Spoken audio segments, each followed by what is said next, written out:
अस्सलाम वालेकुम एवरीवन। तो अब हम करेंगे हमारे पास जो बेसिक सर्जरी है जो हमने करनी होती है इस गॉल स्टोन्स के लिए, दैट इज कोलिसिस्टेक्टमी। अब वो कोलिसिस्टेक्टमी का मतलब है बेसिकली कि हमने पूरा पित्ता निकाल देना, यानी हमने पूरा गॉल ब्लैडर निकाल देना। ठीक है, सिंपली गॉल ब्लैडर को रिमूव कर देना इज कॉल्ड एज कोलिसिस्टेक्टमी। ये आपसे ऐसा नहीं कि क्वेश्चन में शायद ही कभी आई हो एसीक्यू में, लेकिन जाहिर सी बात है कि जो बहुत कॉमन प्रोसीजर्स है उनके आपको सर्जिकल प्रोसीजर का ऊपर से तरीका पता होना चाहिए। मैं ये नहीं कह रही कि आपको डिटेल सर्जन वाली सारी कहानी पता हो, ऊपर से बात पता हो, वरना आपके लिए ना बहुत ही ज्यादा बुरा होता है। ये कोलिसिस्टेक्टमी होगी, हर्निया की सर्जरी होगी, थायराइड की सर्जरी होगी, तो इतनी ज्यादा होती है यहाँ पे। अपेंडिसेक्टमी होगी कि आपको इनका भी ना पता हो तो बहुत ही गलत बात है। ठीक है, तो ये आपने लाजमी जरा सी देख लेनी थी, खासतौर पर कोलिसिस्टेक्टमी और अपेंडिसेक्टमी। तो आपको मैं कोलिसिस्टेक्टमी के बारे में थोड़ा सा बताती हूँ। कोलिसिस्टेक्टमी का प्रोसीजर सबने देखा ही होगा कि it is removal of the gall bladder. ठीक है, हमारे पास दो ही मेजर तरीके हो रहे होते हैं। लैप्रोस्कोपिकली या तो होती है कि ओपन होती है। लैप्रोस्कोपिक का मतलब होता है कि वो आपके जो लैप्रोस्कोपिक इंस्ट्रूमेंट्स है, जो आपके कैमरा होता है जो अंदर जाता है लैप्रोस्कोप, और उससे आप देख के फिल्म में ऊपर फिल्म कह रही हूँ सॉरी, एक जो टेलीविजन टाइप चीज होती है उस पर आप देखते हैं, कंप्यूटर पे देखते हैं और उससे आप कर लेते हैं। तो मिनिमल इन्वेसिव सर्जरी है ये। ठीक है, लैप्रोस्कोप से जो हो जाती है, जिसमें आप छोटे छोटे से सुराख करते हैं और सर्जरी हो जाती है। ओपन वो है जिसमें आपको नॉर्मली पूरा इंसिजन दे के खोल के करनी पड़ती है। जो पेशेंट्स की सर्जरी की हालत बहुत खराब होती है वो सर्जरी नहीं कर सकते और उनमें एक्यूट कोलिसिस्टाइटिस कंजर्वेटिव ट्रीटमेंट से नहीं ठीक हो रहा होता, उनके लिए एक तरीका होता है जिसको हम कहते हैं परक्यूटेनियस कोलिसिस्टेक्टमी। बेसिकली वो कोलिसिस्टेक्टमी नहीं होती, उसमें हम करते क्या है कि हम स्किन से डायरेक्टली गॉल ब्लैडर के अंदर एक नीडल इंसर्ट कर देते हैं जो एक ड्रेन होता है। एक्यूट कोलिसिस्टाइटिस का उनके ठीक करने के लिए हम एक ड्रेन डाल देते हैं डायरेक्ट स्किन से उनके गॉल ब्लैडर में, जिससे उनका सारा जो फ्लूइड होता है इनसाइड द गॉल ब्लैडर वो ड्रेन होता रहता है outside the through that cannula. Suppose मैं यहाँ पर डाल दूं गॉल ब्लैडर के अंदर इधर से कैनुला, तो जो भी फ्लूइड होगा इससे बाहर आके ड्रेन होता रहेगा, ताकि पेशेंट का जो कोलिसिस्टाइटिस है वो रिलीव हो जाए। उसके साथ हम उसको मेडिसिन भी देते रहते हैं और जब उसकी हालत ठीक होती है फिर हम उसकी कोलिसिस्टेक्टमी करते हैं। इस तरीके को कहते हैं परक्यूटेनियस कोलिसिस्टेक्टमी। तो ये वैसे तो नॉर्मली हम नहीं करते होते, ठीक है, क्योंकि इतना कोई मसला हमें नहीं होता पित्ता निकालते हुए, हम उसका निकाल ही देते हैं। निकालने के दो तरीके हैं, लैप्रोस्कोपिक या ओपन। ज्यादातर लैप्रोस्कोपिक अब किया जाता है क्योंकि हम मिनिमल इन्वेसिव सर्जरी करते हैं। क्या क्या इसकी थोड़ी से स्टेप्स हैं। सबसे पहले हमने जाहिर सी बात है कि पेशेंट के सारे वो टेस्ट कराने जो एनेस्थीसिया फिटनेस के होते हैं, वो आपको पता होना चाहिए। Blood CP, LFT, RFT, serum electrolytes होते हैं। उसके बाद अलावा चेस्ट एक्सरे होता है, ईसीजी होती है। ठीक है, ये लाजमी होते हैं पेशेंट के। एनेस्थीसिया फिटनेस बाकी सारी होगी, हिस्ट्री पता चलेगी। फिर हमने पेशेंट को जिस तरह आयोडीन, जब पेशेंट को अंडर कर लेते हैं एनेस्थीसिया वाले, उसके बाद पायोडीन वगैरह लगा के उस एरिया को क्लीन करते हैं। क्लीन करने के बाद हमने सबसे पहले क्या करना होता है, न्यूमोपेरिटोनियम।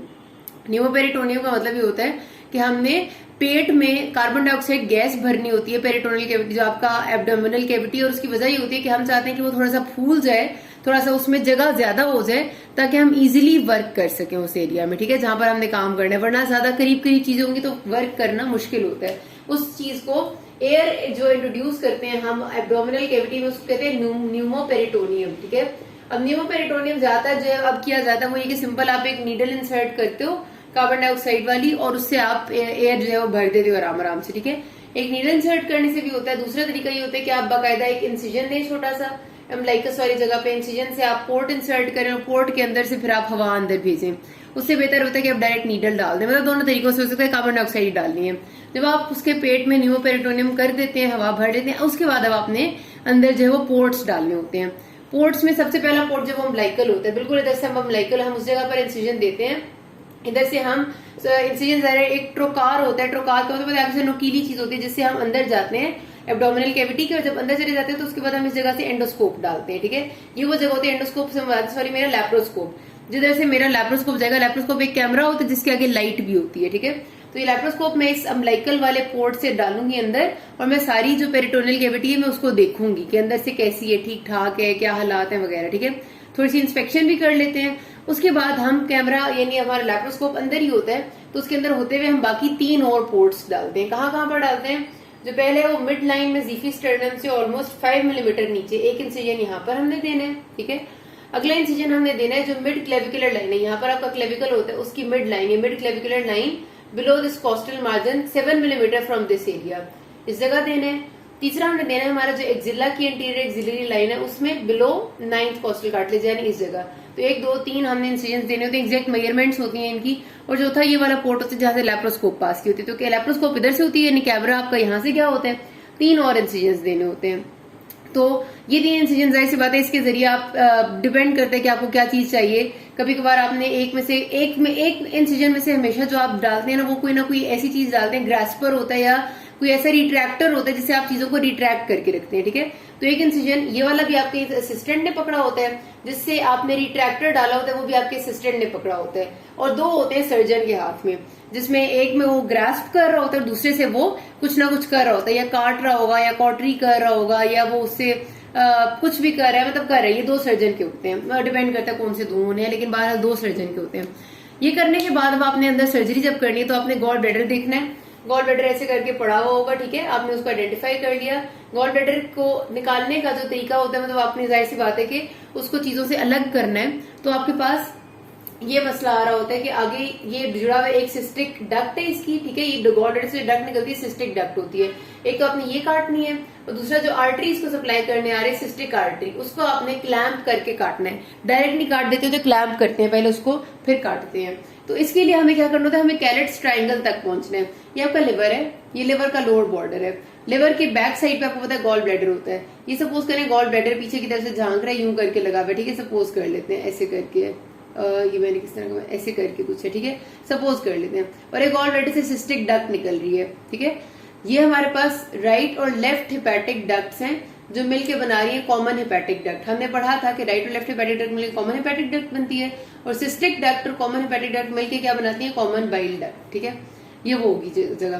तो वो जगह ये मैंने इतना खुला खुला बनाया, इतना खुला खुला होता नहीं, बताने के लिए बना रही हूँ कि ये वाला एरिया जिसमें जो आपकी this is the left side ना, हाँ, ये वाली left side is bounded by your common hepatic duct, ठीक है, this is your common hepatic duct. नीचे वाला area is bounded by your cystic duct and superior border is bounded by your lower border of liver.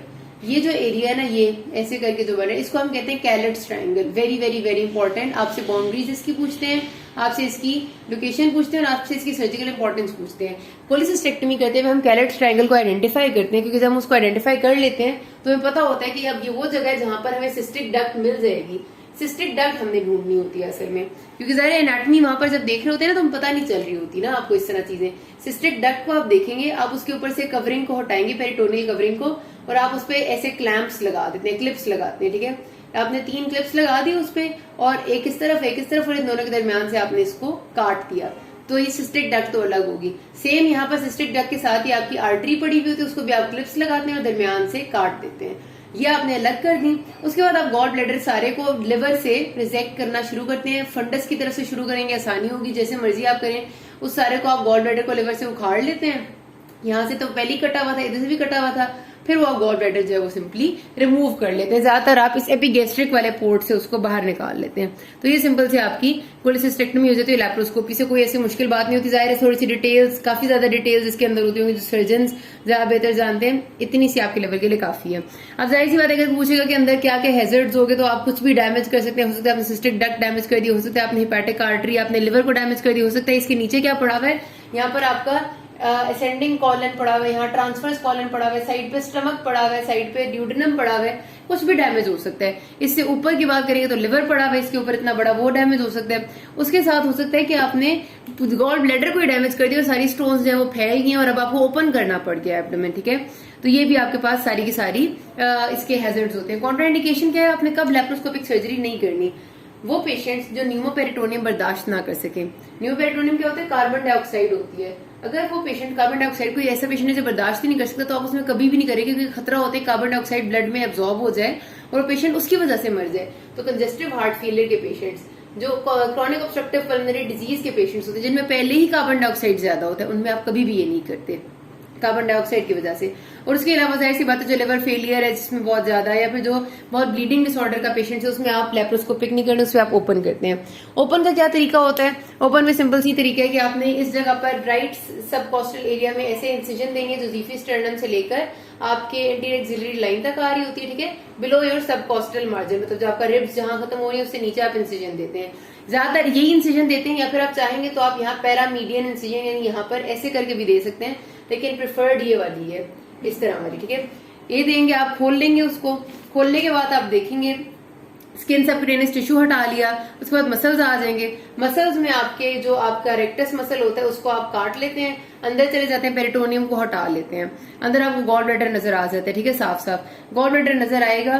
तो उसके बाद सबसे पहले आपने आसपास वाली चीजों को साइड पे करना है। आसपास क्या है, अभी मैंने बताया गॉल ब्लैडर के ऊपर लिवर पड़ा हुआ है। ठीक है, तो आपने क्या करना है, एक पैक रखना है लिवर के ऊपर, इधर नीचे आपकी कॉलन पड़ी हुई है, दूसरा पैक रखना है कॉलन के ऊपर, इस तरफ आपका स्टमक पड़ा हुआ है, तीसरा पैक रखना है स्टमक के ऊपर। पैक क्या है, गॉज पीस है। ये गॉज पीस एक, ये दूसरा, ये तीसरा, इन तीनों के ऊपर आप रखते हैं रिट्रैक्टर, एक इस तरफ, एक नीचे की तरफ, एक इधर की तरफ। ये तीनों रिट्रैक्टर्स आपके असिस्टेंट पकड़ लेते हैं ताकि आपका गॉल ब्लैडर वाला एरिया साफ सुथरा हो जाए। और आगे सारा वही है कि आपने कैरेट ट्रायंगल देखा, आपने उसको क्लिप, सिस्टिक डक्ट को क्लिप किया, आपकी सिस्टिक आर्टरी को क्लिप किया, उसके बाद आपने गॉल ब्लैडर को फंडस वाली जगह से आहिस्ता आहिस्ता अलग करना शुरू किया फ्रॉम योर लिवर। पूरा गॉल ब्लैडर अलग कर दिया, निकाल दिया, और बाकी चीजों को आपने फिर सारे गॉज पीस रिमूव करके हीमोस्टैटिक सिक्योर करके, यानी हीमोस्टेसिस होना चाहिए, ब्लड ऊज नहीं करना चाहिए। उसके बाद आपने एक एक मसल को अलग अलग सूचर करते हैं, फिर स्किन को, फिर सबक्यूटेनियस फैट को सूचर करते हैं। उसके बाद आप सब क्यूटिकुलर इंसिजन देते हैं, यानी स्किन के नीचे वाली फैट को देते हैं, और फिर आप स्किन को इंसिजन देते हैं। सारी लेयर्स को अलग अलग इंसिजन कह रही हूँ, स्टिचेस लगाते हैं, सॉरी इंसिजन नहीं स्टिचेस। तो जब आप सारी लेयर्स को अलग अलग स्टिचेस लगाने का फायदा ये होता है कि अगर कभी पेशेंट का वुंड दोबारा से खुल जाता है, तो अगर स्किन का वुंड खुले तो अंदर वाले तो अपनी जगह बंद रहे ना, तो इस वजह से हम हर लेयर को अलग स्टिच लगाते हैं, मसल को अलग लगाते हैं, उसके बाद उससे ऊपर वाली जो सबक्यूटेनियस फेशिया होता है उसे अलग लगाते हैं, फिर स्किन के नीचे एक अलग स्टिचेस लगाते हैं, फिर स्किन पे अलग लगाते हैं। तो ये बात आपने याद रखनी है। और इसमें भी जो हैजर्ड्स हैं वो यही हो सकते हैं कि जाहिर सी बात है हम कुछ भी इंजर कर सकते हैं, कुछ भी हो सकता है। तो अगर आपके पास कुछ भी आपने गलत कर दिया, या तो आपने गॉल ब्लैडर को इंजर कर दिया, आपने गॉल ब्लैडर पूरा रिमूव नहीं किया, या आपने सिस्टिक डक्ट को सही से क्लैंप नहीं किया, या आपने कोई स्टोन है वो गॉल बाइल डक्ट में भेज के उसको भूल गए हैं आप, तो जाहिर है पेशेंट बाद में आपके पास प्रेजेंट करेगा इसी किस्म के सिम्टम्स के साथ, जिसको आपको ट्रीट करना पड़ेगा। लेकिन जितने से मैंने बताए इतने स्टेप्स आपको लाजमी पता होने चाहिए, बहुत बेसिक और बहुत ऊपर ऊपर से। कैरेट ट्रायंगल लाजमी पता होना चाहिए, न्यूमोपेरिटोनियम की वजह लाजमी पता होनी चाहिए, न्यूमोपेरिटोनियम क्यों नहीं देते किन बंदों में CHF COPD वो पता होना चाहिए। यहाँ पर कोई भी सवाल हुई कि नासमीन, थैंक यू।